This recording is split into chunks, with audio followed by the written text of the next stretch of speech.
नमस्कार दोस्तों। आज फिर मैं आपके साथ में कुछ विचारों को लेकर उपस्थित हुआ हूँ। देश में जो राजनीतिक पार्टियों के हालात चल रहे हैं, पार्टियां चाहे कोई भी हो, कांग्रेस हो, बीजेपी हो, सपा हो, बसपा हो, अन्य दल हो, सब में एक आंतरिक संघर्ष नजर आ रहा है। पार्टी के सर्वोच्च पदों पर स्थापित रहने के लिए या कब्जा जमाने के लिए सभी अपना अपना जोर लगा रहे हैं। और असलियत तो ये है कि जो वास्तव में कार्य करता है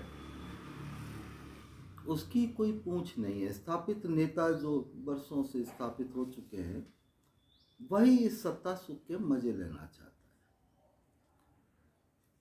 राजस्थान में भी वर्तमान सरकार कांग्रेस की चल रही है और बड़ा लंबा संघर्ष सत्ता में बने रहने के लिए करना पड़ रहा है। इसकी शुरुआत कहाँ से हुई? राजस्थान के विधानसभा चुनाव होने के तुरंत बाद जो संगठन के सर्वोच्च पद पर आसीन थे अध्यक्ष महोदय श्री सचिन पायलट जी, उन्होंने अपने 6 साल के काम और पुणे संगठन को जिस तरह से लगन से जीवित किया था, उसके फलस्वरूप वो पुरस्कार चाहते थे मुख्यमंत्री पद का।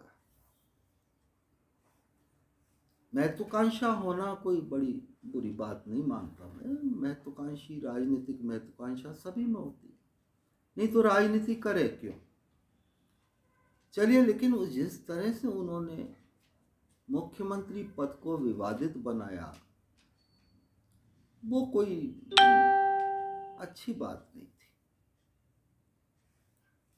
अभी जवान हैं, बहुत जोश है उनमें, युवाओं में लोकप्रियता भी अच्छी खासी है। इस सब के चलते उनको राजनीति में बहुत बड़े चांस तो हैं। पूर्व में भी केंद्रीय मंत्री रहे, सांसद, युवा सांसद बने थे, लेकिन बड़ी जल्दबाजी कर गए इस बार। इधर वर्षों के अनुभव वाले पूर्व में केंद्र मंत्री, सत्ता में संगठन में बड़े बड़े पदों पर रहे अनुभवी व्यक्ति अशोक गहलोत जी मुख्यमंत्री बन गए। उप मुख्यमंत्री पद से सचिन पायलट जी को नवाजा गया, लेकिन उनको शायद वो सब नहीं मिल पा रहा था जिसकी उनको इच्छा थी। तो कहीं अंदर ही अंदर वो अपने आप को अनकंफर्टेबल फील कर रहे थे। तो उन्होंने एक समूह बनाया और समूह में उन्होंने एसटी, एससी, कुछ ओबीसी के विधायकों का दल बनाकर खुलेआम बगावत का डंका बजा दिया। ये घटनाक्रम पूरी प्रदेश की जनता के साथ साथ देश ने देखा। अपने प्रदेश में जादूगर के नाम से विख्यात अशोक गहलोत ने अपनी राजनीतिक कुशलता के चलते उनकी उस योजना को फेल कर दिया, समय के लिए, थोड़े समय के लिए। अभी फिर कुछ दिनों से सुगबुगाहट शुरू हो गई। विधानसभा सत्र में भी हमने देखा सिटिंग अरेंजमेंट को लेके या प्रश्न पूछने को लेके एक राजनीतिक खेल चला और एक मौका और फिर आंतरिक विरोध का बढ़ने लगा। दूसरी ओर भाजपा में भी सब कुछ गुडी गुडी नजर नहीं आ रहा। केंद्र में तो मैं मानता हूँ कि वहाँ तो अमित शाह, नरेंद्र मोदी का जो ये गठजोड़ है, इसने पूरी भाजपा पर कब्जा कर रखा है। कोई इनके खिलाफ नहीं बोल सकता। अभी हम बात कर रहे राजस्थान की, तो राजस्थान में भी भाजपा अध्यक्ष पद के लिए जोड़ तोड़ शुरू हो गया। सतीश पूनिया जी अभी अध्यक्ष है वर्तमान में, लेकिन पूर्व अध्यक्ष रहे अरुण चतुर्वेदी जी, अशोक परनामी जी आपस में अंदर ही अंदर कुछ अंदर खाने ऐसी व्यवस्था करने में लगे हुए हैं कि भाई सतीश पूनिया का तो अब प्रस्थान कर दिया जाए और वसुंधरा जी समर्थक परनामी जी या संघ के पूनिया जी के बराबर की टक्कर के राजस्थान के कार्यकर्ता नेता अरुण चतुर्वेदी जी भाजपा के अध्यक्ष पद पे आसीन हो जाएं, ये प्रयास चल रहे हैं। राजनीतिक लोगों का मानना है कि चूंकि अभी चुनाव, उपचुनाव है देश में और राज्य में, इसलिए ये थोड़ा सा डिले हो रहा है, लेकिन अवश्य भावी नजर आ रहा है कि बहुत जल्दी हम ये परिवर्तन देखेंगे। इधर सत्ता पे आसीन कांग्रेस अभी भी पार्टी स्तर पर उतनी मजबूत नहीं हो पा रही है जितनी कि कांग्रेस को मजबूत होना चाहिए था या पूर्व में थी। उसका भी कारण मैं कुछ हद तक तो यहाँ की स्थानीय जो रस्साकसी चल रही है कांग्रेस की, उसको मानता हूँ, और साथ के साथ आला कमान की तरफ से भी निर्णय में जो देरी होती है उसका खामियाजा उठाना पड़ता है राज्य की जो कांग्रेस की इकाइयां उनको। अब एक बात और आपके ध्यान में लाना चाहता हूं कि अशोक गहलोत जी जब पहली बार मुख्यमंत्री राजस्थान सरकार बने थे, उस समय के अशोक गहलोत जी में और आज के अशोक गहलोत जी में मेरा व्यक्तिगत मत है कि मुझे कुछ अंतर नजर आ रहा है। शायद आज उतना कॉन्फिडेंस नहीं है जितना कि उनमें पहले हुआ करता था।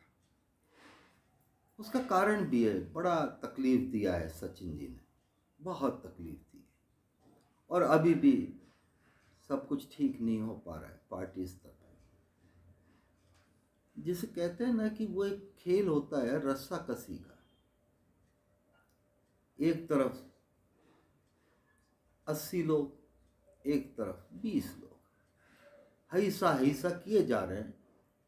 नुकसान कार्यकर्ता को हो रहा है, कार्यकर्ता खेमों में बट गया कांग्रेस में, समझ नहीं आ रहा कहाँ जाए कहाँ नहीं जाए। अगर उस खेमे में बैठ जाए तो भैया कल को ऐसा नहीं हो कि अशोक जी की निगाह से गिर जाए। तो ये जो अंतर संघर्ष है ये प्रदेश के लिए ठीक नहीं है। अशोक जी रोज एक नई घोषणा कर रहे हैं, इतनी बढ़िया घोषणाएं हैं। मेरे ख्याल से 365 दिन में 365 ही उनके निर्णय और घोषणाएं सामने आ रही हैं। ऐसी गलती वो पहले जब मुख्यमंत्री थे पिछले कार्यकाल में तब वो कर चुके थे। उस समय ये हुआ था कि उन्होंने वो घोषणाएं जो इसे फ्लैगशिप योजनाओं का नाम दिया था, चुनाव से 8 महीने पहले करना शुरू करी थी, और वो धरातल पर इम्प्लीमेंट नहीं हो पाई थी, उसका खामियाजा भुगता। कांग्रेस की सीटें चली गई, गिनती के 21-26 विधायक रह गए थे और विपक्ष में बैठना पड़ा। अभी भी स्थिति ये, रोज एक नई घोषणा। मॉनिटरिंग कौन करेगा? प्रशासनिक अमले की आप हालत जानते ही हैं, क्या स्थिति है। अच्छी सोच रखने वाले, वो कहते हैं ना कि नेक नियति पे बदनियति की छाया। गहलोत जी बहुत दूरदर्शी और बहुत कुशल प्रशासक है। राजनीतिक समझ में उनका कोई सानी नहीं है, तभी तो वो सत्ता को कायम रख पा रहे हैं। लेकिन एक तो संसाधनों का अभाव है, कोरोना काल चल रहा है, आर्थिक मंदी का दौर है, इसमें इतनी लोक लुभावन योजनाएं, इतने बड़े बजट की योजनाएं कैसे लागू होंगी भाई, ये तो समझ से मेरे पर। और लागू नहीं हुई तो उनकी प्रसिद्धि पर छोटे छोटे दाग लगना शुरू हो जाएंगे। वो कहते हैं ना कि दाग तो अच्छे हैं, नहीं ये अच्छे नहीं हैं, राजनीति में ये अच्छे नहीं होते, ये दाग बुरे होते हैं। ये दाग धुलने में बड़े समय लग जाते हैं, अच्छे से अच्छा डिटर्जेंट फेल हो जाता है। मैं चूंकि अशोक जी का प्रशंसक रहा हूँ, उनकी कार्यशैली का प्रशंसक रहा हूँ, गहलोत जी को मैं बहुत शुभकामनाएं देता हूँ कि वो जितनी घोषणाएं कर रहे हैं वो सारी अमल में हो जाए।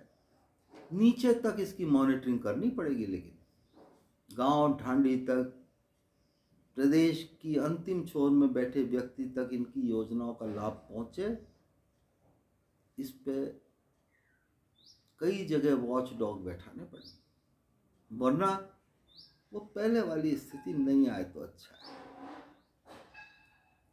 क्योंकि हम जानते हैं कि जो आज देश में हालात चल रहे हैं, इस देश में नरेंद्र मोदी, अमित शाह जैसे लोग कुछ पूंजीपतियों का सहारा लेकर इस देश के संसाधनों का हार्स करते चले जा रहे हैं, बेचते चले जा रहे हैं। पहले बल्ब बेच दिया कमरे का, फिर दीवार बेच दी, अब खिड़की दरवाजे भी बेच दिए।